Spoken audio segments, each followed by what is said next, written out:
the kid's still got to win, and he's keeping a good perspective on this. Same thing. I forgot the kid's name, the Armenian kid that's pretty tough, middleweight. They had a big hype train behind him. He lost. They had a big hype train. Evan Shabazian. Against Sean O'Malley. That's MMA, man. We have the best fighting the best constantly. People are going to win, they're going to lose, and they're going to come back and win again. Here's the one thing I will say. The kid's going to be a star no matter what. If Gerald wins, he'll rebound from this and be a big thing in the sport. That being said, we're going to take the opportunity to get ours right now. From a coach's perspective and mindset, obviously you're a guy who likes to stand up. Gerald's one of your guys, but he's predominantly, he's so good on the ground with those chokes, etc. How do you break down and beat Khamzat Chimaev in your mind for Gerald? I can't talk about much technically, but the good thing is one of the reasons why we did go down to St. Louis. Tyron spent a good amount of time training in Russia, and he understands how the Russians wrestle. And he was very helpful with Gerald on giving perspective on how to counter, and it's a different style of wrestling. And it was a good insight on that. We also got Ben Askren in our back pocket.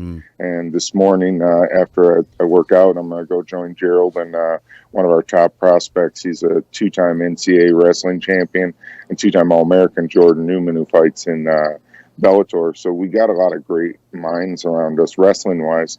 Luckily being from Wisconsin here in the United States, we're a big wrestling hotbed.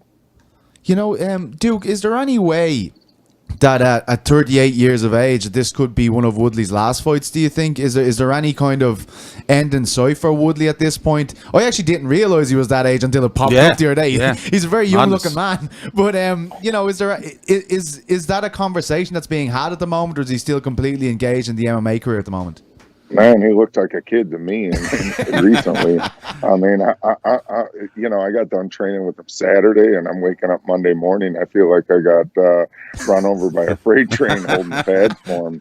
So, look at Mike Tyson. He's getting after it. Bernard Hopkins, he fought all the way to 44. I think Tyron's very healthy, very hungry, very happy right now, invigorated. So, I mean, age is just a number. So for me, he doesn't look his age, and he doesn't act his age either in the gym. He's a young guy, hungry, having fun. I don't see the end near right now.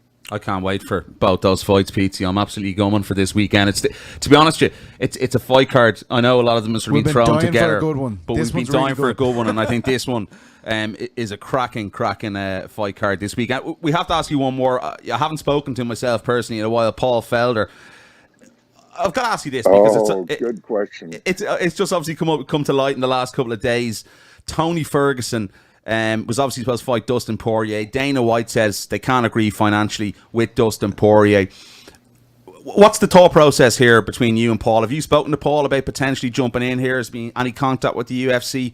What's your thoughts on this whole situation? He hit me up yesterday, and I said, let's do it, man. Stylistically, again, a great fight. In fact, I texted Dana last week about Paul fighting Wonder Boy. That's another one I kind of, sitting around thinking about, hey, that would be a fun fight. Because right now, Paul, I don't know how close he is to title fight. He may have 2-3 really good fights in him. He's at that stage of his career where, life's changing a lot. His child's growing up. The broadcasting's really taken off for him.